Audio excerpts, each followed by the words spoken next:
அன்பு வணக்கம். உங்கள் ஜோதிடர் சத்யபவன் பேசுகிறேன். இன்றைக்கி ஐயா உதயநிதி ஸ்டாலின் அவருடைய ஜாதகத்தை பற்றி நம்ம பார்க்க போகிறோம்.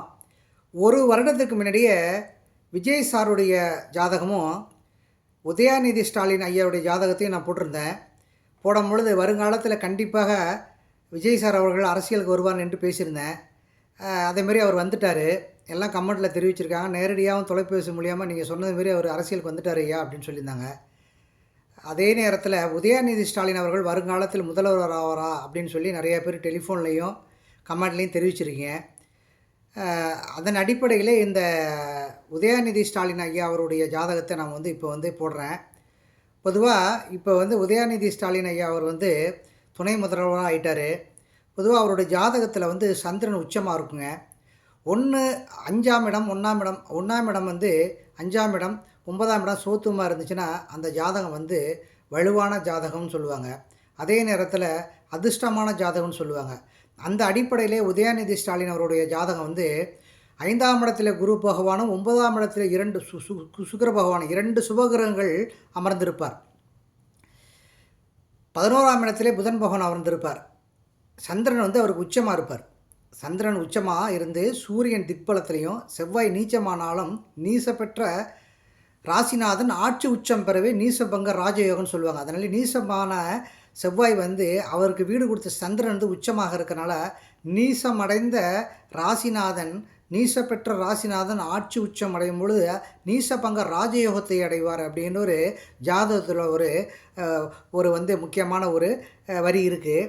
அதனால் அந்த அடிப்படையில் பார்க்கும் பொழுது நம்மளுடைய உதயநிதி ஸ்டாலின் அவர்களுக்கு செவ்வாய் நீசமானாலும் நீசத்துக்கு வீடு கொடுத்த அந்த நீச வீட்டுக்கு வீடு கொடுத்த சந்திரன் உச்சமாக இருக்கனால நிச்சயமாக அந்த செவ்வாய் அதிகாரத்தை குறிக்கக்கூடிய இடத்துல நல்ல ஒரு வல்லமையான நிலைமை ஏற்படுத்தக்கூடிய சூரியன் எடுத்துக்கிட்டிங்கன்னா தலைமை பண்பு ஏற்படுத்தி நடத்தக்கூடிய இடத்துல சூரியன் 10ஆம் இடத்துல இருந்தால் திக்பலன் சொல்லுவாங்க. சூரியன் 10ஆம் இடத்துல இருந்தால் திக்பலன் சொல்லக்கூடிய இடத்துல சூரியன் அமர்ந்து சந்திரன் உச்சமாக அமர்ந்து 5ஆம் இடத்திலே பூர்வ புண்ணிய புத்திரஸ்தானம் என்று சொல்லக்கூடிய இடத்திலே குரு பகவான் அமர்ந்து 9ஆம் இடத்திலே பாக்கியஸ்தானம் தந்தை ஸ்தானம் என்று சொல்லக்கூடிய இடத்திலே சுக்கிர பகவான் அமர்ந்து இவருடைய ஜாதகம் மிகவும் வலிமையாக இருக்குது. முழுமையான அந்த ஜாதகத்தை அப்படியே கொஞ்சம் கொஞ்சம் தான் சொல்லிட்டு வர்றேன். ஏன்னா முழுமையாக அந்த காணொலியில் உங்களுக்கு உள்ளுக்கு நான் போட்டு வெளிப்படையாக நம்ம சொல்லக்கூடாது. அதனால் சந்திரன் அவருக்கு கண்டிப்பாக அவருக்கு உச்சம். குரு அவருக்கு 5ஆம் இடத்துல இருப்பார். 9ஆம் இடத்துல சுக்கிர பகவான் இருப்பார். செவ்வாய் நீச்சம்தான். நீச்சமாக இருந்தாலும் அவருக்கு கண்டிப்பாக அவருக்கு கொஞ்சம் சின்ன சின்ன பிரச்சனைகள்லாம் வரும் அப்பப்போ. ஏன்னா கும்ப லக்கணத்துக்கு 6ஆம் இடத்துல செவ்வாய் இருந்துச்சுன்னா பிரச்சனைகள் கண்டிப்பாக வரும். வந்துச்சுன்னா அதை இவருடைய அதிகாரம் மூலியமாக இவருடைய செயல்திறன் மூலியமாக அந்த பிரச்சனைகளை தவிடுபடி ஆக்கிடுவார். ஏன்னு கேட்டிங்கன்னா சூரியன் அதிகாரத்தில் அமர்ந்து 10ஆம் இடத்துல திக்பலமாக இருக்கிறனால எல்லா வகையிலும் அவர்களுக்கு அதிகாரத்தை மேம்படுத்தக்கூடிய வல்லமை இந்த ஜாதகருக்கு கண்டிப்பாக உதயநிதி ஸ்டாலின் அவர்களுக்கு இருக்கும்.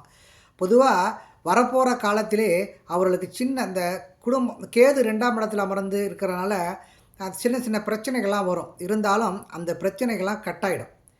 அதே நேரத்தில் ராகு அவருக்கு 8ஆம் இடத்துல இருக்கனால சின்ன சின்ன ஒரு பிரச்சனைகள் வந்தாலும் அந்த பிரச்சனைகள்லாம் அவர் தீர்க்கக்கூடிய நிலையிலே புத்திசாலித்தனமாக ராகு புதன் வீட்டில் அமர்ந்திருக்கனால அவர் புத்தி கூர்மையினாலையும் அவர் அந்த அந்த வித்யாகரன் என்று சொல்லக்கூடிய இடத்துல ராகு பகவான் அமர்ந்திருக்கனால அந்த புத்தி கூர்மையால் அவருடைய பிரச்சனைகளை கண்டிப்பாக சால்வ் பண்ணிவிடுவார் உதயநிதி ஸ்டாலின் அவர்கள்.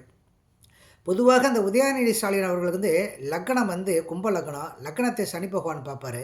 சூரியன் வீட்டிலே அமர்ந்திருந்து பார்ப்பார். சூரியன் தான் அதிகாரத்தை அந்த சூரியன் தான் தலைமை பண்பு அரசு சார்ந்த நிறுவனம் இதுக்கெல்லாம் முதன்மையான கிரகம் சூரியன். அந்த சூரியன் லக்னாதிபதி சூரியன் வீட்டிலே அமர்ந்திருந்து அந்த சூரியன் 10ஆம் வீட்டிலே செவ்வாய் வீட்டிலே அதிகாரத்தை கொடுக்கக்கூடிய 10ஆம் வீட்டிலே திக்பலமாக அமர்ந்து இவருக்கு இருக்கும் பொழுது இந்த ஜாதகம் மிகவும் வலிமையான ஜாதகம். வருங்காலத்தில் நிச்சயமாக இவர் ஒரு தலைமை பீடத்தை அடையாமல் கண்டிப்பாக விடமாட்டார். ஒரு தலைமை பீடனா என்ன, ஒரு முதலமைச்சர் ஆகக்கூடியதுக்கு வாய்ப்புகள் இவருக்கு நிச்சயமாக 100க்கு 99% இருக்குது. இந்த 1% ஏன் சொல்கிறேன் கம்மியாக சொல்கிறேன்னு கேட்டிங்கன்னா சனி லக்னத்தை பார்க்குறதுனால அது கொஞ்சம் 1% கம்மி பண்ணிகிட்ருக்கேன். சின்ன சின்ன பிரச்சனைகள்லாம் வரும். சின்ன சின்ன தடுமாற்றங்கள்லாம் வரும். அதிகமான எதிர்ப்புகள்லாம் வரும். இந்த எதிர்ப்புகள்லாம் சமாளிக்கக்கூடிய சக்தியும் வல்லமையும் இவர்கிட்ட இருக்குது. ஏன்னு கேட்டிங்கன்னா 6ஆம் இடத்துல செவ்வாய் அந்த ஆக்ரோஷம், அதிகாரம் இதெல்லாம் வந்து பண்ணக்கூடிய செவ்வாய் வந்து நீசமானாலும் நீசபங்க ராஜயோகம் அடைஞ்சிருக்கனால நீசபங்க ராஜயோகம் அடைஞ்சிருக்கனால இந்த ராஜதந்திரத்து மூலியமா எல்லா விஷயங்களையும் இவரு செஞ்சு முடிப்பாரு. புகழ் தன்னால தேடி வருங்க. இவர் யாரையும் புகழ் தேடி போக வேண்டியதில்ல. புகழ் அவரை தேடியே வரும். இவர் எதுக்கும் ஆசைப்பட மாட்டாரு. தன்னையாலேயே எல்லா புகழும் அவருக்கு தேடி வரும். தன்னை வந்து பெருமைப்படுத்திக்கணும்னு நினைப்பு இவருக்கு எப்பொழுதுமே இல்ல. எளிமையான பண்பு கூடையவரா இருப்பாரு. பேச்சுன்னு பார்த்தீங்கன்னா, நறுக்குன்னு 4 வார்த்தை பேசுவாரு. ஜம்முன்னு இருக்கும். நான் எந்த கட்சியும் சார்ந்தவன் இல்ல. பொதுவா ஜோதிட அடிப்படையில அவருடைய ஜாதகத்தின் அடிப்படையில நான் வந்து பலன் சொல்லிக்கிட்டு இருக்கேன். மொத்தத்திலே அவர்களுக்கு எல்லா கிரகங்களும் சுபத்துவமா இருக்குங்க. தனித்தனியா அப்படியே அமர்ந்திருக்கும். யாருக்குமே இந்த மாரிலாம் அமர்ந்திருக்காது. கலைஞர் இருக்கும். இந்த மாரி ஒவ்வொரு கிரகங்களும் அந்தந்த வீட்ல தனித்தனியா அமர்றதே பெரிய ராஜயோகம்னு வந்து சொல்லலாம். இதில சுக்கிரன் வந்து ஆட்சி என்ற நிலையிலே இருக்காரு. 9ஆம் இடத்துல பாக்கியஸ்தானத்தில. பெரிய பாக்கியங்கள். குரு வந்து 5ஆம் இடத்துல இருக்கிறாரு. சந்திரன் உச்சமா இருக்காரு. இருந்தாலும் பௌர்ணமிக்கு மறுநாள் அப்படியே இந்த ஒரு நாள் பிறந்திருக்காரு. பிரதம இந்த இந்த கொஞ்சம் வளர்ப்புறையில கொஞ்சம் தவர்ந்து பிறந்திருக்காரு. அதே பௌர்ணமிக்கு இந்த ஒரு நாள் முன்னாடி அவர் பிறந்திருந்தாருன்னா, இவர் வந்து இந்த நாட்டினுடைய பிரதமர் ஆவறதுக்கு கூட வாய்ப்புகள் இருக்கு. கண்டிப்பாக. வேணா வந்து கமெண்ட்ல தெரிவிங்க. வருங்காலத்தில நீங்க பார்க்க தான் போறீங்க. நிச்சயமா எதிர்ப்புகள் நெறைய இருக்குங்க அவருக்கு. நெறைய பிரச்சனைகள், போராமைகள் இதெல்லாம் இருக்கும். எல்லாத்தையும் எதிர்கொள்வாரு. ஏன்னு கேட்டீங்கன்னா, அதிகாரத்தை கொடுக்கக்கூடிய செவ்வாய் வந்து இவருக்கு உச்சப்பற்ற கிரகத்தோடு அமர்ந்திருக்கனால, நிச்சயமாக அந்த பிரச்சனைகளை எப்படி வந்து பெருசா பூகம்பமா வரும். ஆனா புசுக்குன்னு புஸ்வானம் மாரி போயிடும். ஒன்றுமே இல்லாமல் போயிடும். ஏன்னு கேட்டிங்கன்னா, அதிகாரத்தை கொடுக்கக்கூடிய இடம் வந்து இவருக்கு வந்து வலுவா இருக்கிறனால, செவ்வாய் நீசம்தான். நீசம் நின்ற ராசிநாதன் ஆட்சி உச்சம் பெற்றால் நீசபங்க ராஜயோகம்னு சொல்லுவாங்க. அதனால் கண்டிப்பா அவருக்கு வந்து இந்த நிலை அவருக்கு இருக்கும். அதே நேரத்தில அந்த உதயநிதி ஸ்டாலின் அவர்களுக்கு வந்து நெறைய பேர் ஜாதகத்த கேட்டதுனால நான் போட்டிருக்கேன். அன்னைக்கு சப்போஸ் நான் நடுவுல போகும்போது என் டெலிஃபோன் வந்துச்சு. "என்னய்யா இன்னும் உதயநிதி ஸ்டாலின் வந்து போடலையா? இன்னும் நீங்க ஐயாவுடைய ஜாதகத்த போடலையே" அப்படின்னாரு. கண்டிப்பாக இதனுடைய அவருடைய ஜாதகத்த பத்தி 1 வருஷத்துக்கு முன்னாடியே போட்டேன். எப்படி இருக்கும் அவரு? வருங்காலத்தில எப்படி இருப்பார்? அப்படின்னு நம்ம விஜய் சார் அவரோடையும், உதயநிதி ஸ்டாலின் அவர்களையும் கம்பேர் பண்ணியே போட்டிருக்கேன் ஜாதகத்த. நீங்க கண்டிப்பா பாருங்க. 1 இயருக்கு முன்னாடி பாருங்க. என்னுடைய சேனல்ல சப்ஸ்கிரைப் பண்ணி பாருங்க. கண்டிப்பா தெரியும். அந்த அடிப்படையிலே பயங்கர போட்டி மத்தியில தான் இவர் வந்து முதலமைச்சர் ஆகணும். இதற்கு தகுந்த அவருக்கு வந்து சூரியன் வந்து அவருக்கு தசாபுத்தி வந்து அவருக்கு சாதகமா அமையும். இப்போது சனி தசா ஓடிட்டு இருக்கு அவருக்கு. சனி தசா வந்து சூரிய புத்தியில சுக்கிர புத்தி நடந்து அடுத்து சூரிய புத்தி வரப்போகுது அவருக்கு. அதனால வந்து அவருக்கு வந்து ஆரம்பத்தில இவர் வந்து புதன் சுபத்துவம் 16ஆம் இடத்துல குரு வீட்ல இருந்தனால, அவர் கண்டிப்பா குருவுடைய பார்வையில இருந்தனால சினிமா துறைக்கு வந்தாரு அவரு. சினிமா துறைக்கு வந்ததுனால, அவர் வந்து ஓரளவு புகழும் அ ந நார்மலா அவருடைய அந்த புகழ வந்து அவர் இடத்த தக்க வச்சுக்கிட்டு கரெக்ட்டா அதுலேருந்து அவர் விலகி அரசியலுக்கு திடீர்னு வந்துட்டாரு. அரசியலுக்கு வர்றதுக்கு திடீர்னு காரணம் என்னன்னு கேட்டீங்கன்னா, சூரியன் தான். இந்த சூரியன் திக்பலமா அமர்ந்திருக்கிறனால சூரியன் தாங்க அரசு. அரசு சார்ந்த நிறுவனம், அரசு சம்பந்தமான தலைமை ஏற்று நடத்தக்கூடிய நிலையில இருக்கிறது. தலைமை பண்பு, இவர சுத்தி 10 பேர் எப்பொழுதும் இருக்கிறது.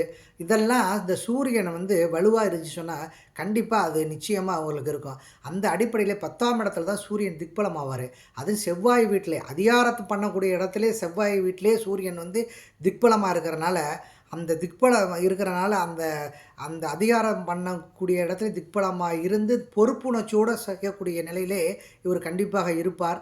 எனவே வரும் காலத்திலே இவர்கள் கண்டிப்பாக உதயநிதி ஐயா அவர்கள் நிச்சயமாக கொஞ்சம் போட்டி, பொறாமை, எதிர்ப்பெல்லாம் இவருக்கு அதிகமா நிச்சயமாக இருக்கும். 6ஆம் இடத்துல செவ்வாய் இருக்கனால, இந்த ஜாதகம் இந்த காணொளிய அவர் பார்த்தாலும் கண்டிப்பா தெரிஞ்சுக்கணும். அதனால ஜாக்கிரதையாவும் அவர் வந்து ஒவ்வொரு விஷயத்திலும் செயல்படணும். ஏன்னா, நாலா பக்கமும் அவருக்கு எதிரிகள் இருந்துகிட்டே இருப்பாங்க. இப்ப அவர் வளர, வளர நிச்சயமாக ஐயா உதயநிதி ஸ்டாலினுடைய ஜாதகத்து அடிப்படையில அவருக்கு வரக்கூடிய தசா வந்து அவருக்கு சனி தசா நடந்துகிட்டு இருக்கனால அவருக்கு, அந்த சனி வந்து 12க்கு அதிபதி இருக்கனால 12ஆம் இடங்கிறது மருத்துவத்த குறிக்கக்கூடிய இடம். உடல்ல கொஞ்சம் கவனமா இருந்துங்க. அதே நேரத்தில வெளிநாட்டு பயணத்தை குறிக்கக்கூடிய இடம் அதுதான். அந்த ஜெயில் வாசகம்னு சொல்லக்கூடிய அந்த இத குறிக்கக்கூடிய இடமும் அதுதான். அதனால சில விஷயங்கள் அவர் வந்து ரொம்ப கவனத்தோடு, ரொம்ப முன்னெடுத்து செய்யக்கூடிய நிலையில அவர் இருக்கணும் அப்படின்னு என்று கூறி, இந்த காணொளி உங்களுக்கு பயனுள்ளதா இருக்கும். எல்லாருக்கும் உங்களுக்கு பயனுள்ளதா என்பதை கூறி விடைபெறுகிறேன். மொத்தத்தில் வருங்கால முதலமைச்சராக அவர் ஆவார் என்பதை கூறி, அவருடைய ஜாதகம் வலிமையா இருக்கு.